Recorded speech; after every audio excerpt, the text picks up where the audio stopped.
Dr. Gregory Haughton here, 3-time Olympic medalist and world champion in track and field. Let me start off by saying thank you all for subscribing to this channel. Please share if you find the information life-changing. Remember that we are in this together, and the purpose is to educate, motivate, and to inspire. So please continue to share.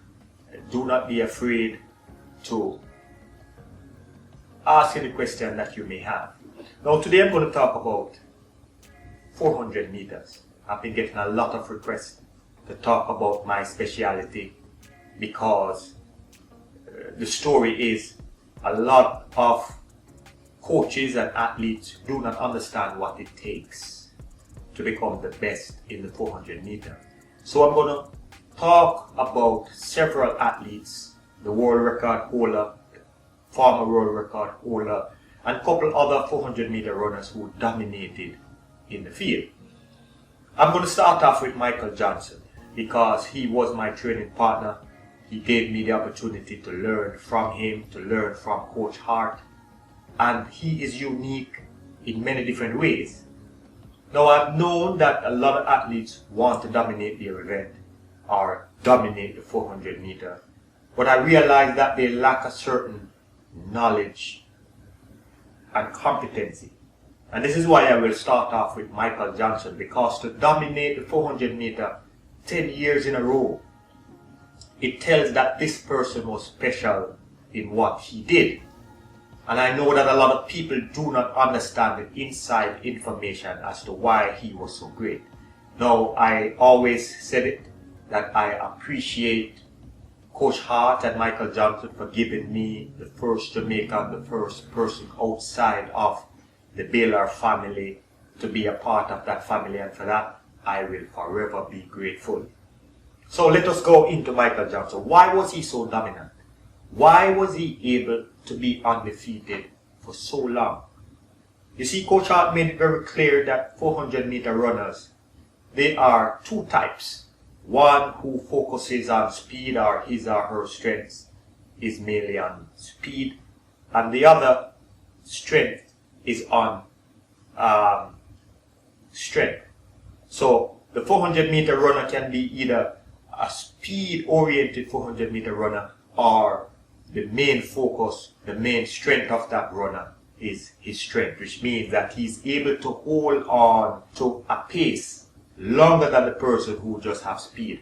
But one of the things that made Michael dangerous was he had a balanced approach. He was fast and he was strong.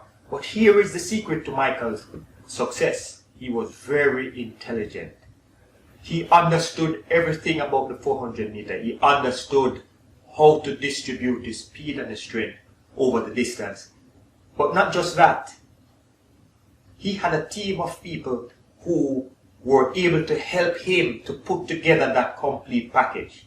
Now I can start out by saying that our weights coach, very experienced, very knowledgeable, and he was able to build Michael and myself piece by piece. Now, I include myself in this video because of the inside information that I have, and I know what works.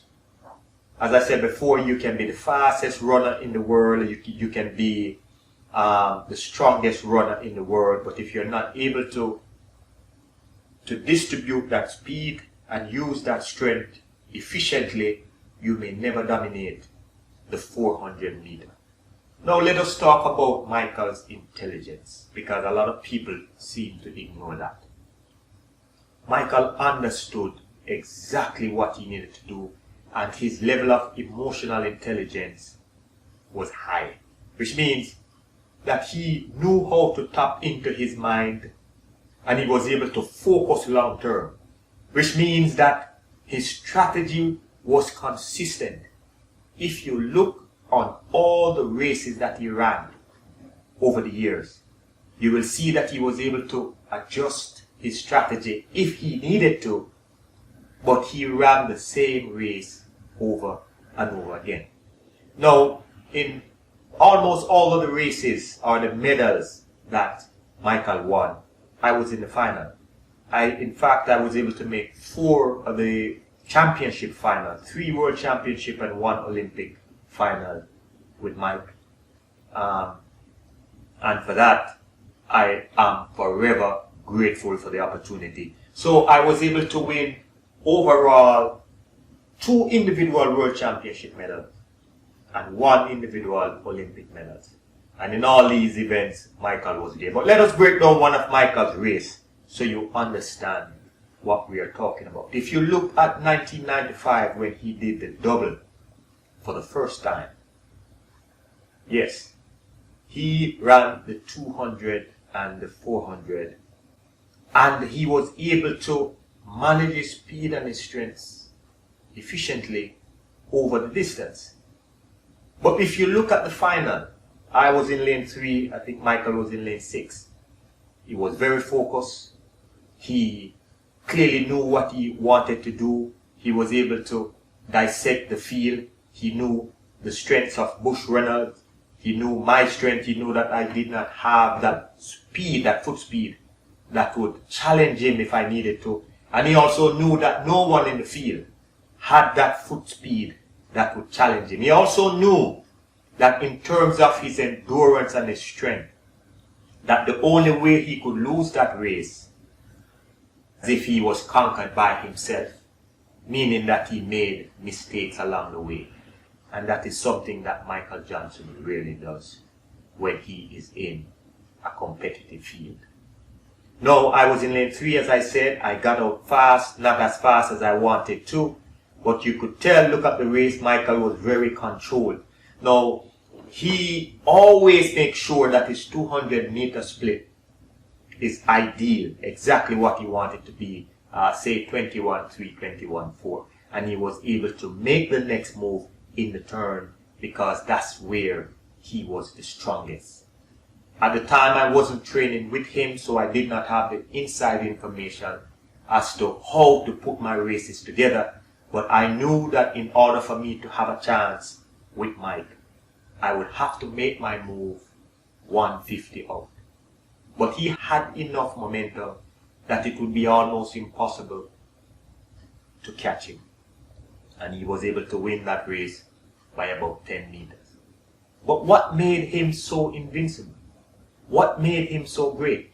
And I'm asking these questions because I know other 400-meter runners out there, they too want to be great. And they are relying on their speed and their strength, and they think that is enough. But that's not enough. You must have that IQ, you must have that level of intelligence where you're able to know exactly how to break down your race incrementally over the entire 400 meters. You see, sometimes you go out too fast and you end up finishing slow and you think that you did not run the best race. And if I asked you why, maybe you're not able to tell me. But any time a 400-meter runner falls short from the tape, it means that he or she did not execute that race according to their individual strengths. If you fall short from the tape, it means that you did not distribute efficiently and you went wrong somewhere along the line and you utilized too much of your energy somewhere in the race. And that is one of the secrets. We will go into that some other time. So, if you want to be as great as Michael, you must have the knowledge, you must be willing to implement a plan that is successful, a plan that has been proven over time, and you must, this is one of the keys, you must train and tap into that system, the system that can make you stronger and the system that will help you to utilize your speed and your strength efficiently over the distance. And this is something that I do not see. I know a lot of coaches may think they understand the system they need to tap in, but in order to get someone to dominate the 400 meter for 10 years in a row, it requires certain insight and knowledge, because Coach Clyde Hart was able to duplicate that training method, so he was able to get the most out of Mike every single time. I will go into specific things later on, but for now, I just want these 400-meter runners to know that if you want to be great, it's more than just the physical talent. It's more than just your brutal strength. It's about having the knowledge, the emotional intelligence, and the experience to distribute your speed and your strength efficiently over the distance. And you must condition your body and mind to take on that task beforehand. I thank you all for listening. If you have not subscribed, please go ahead and subscribe right now. I will be releasing videos like this and others shortly. I thank you all for listening. I am Dr. Gregory Haughton. Have a blessed day.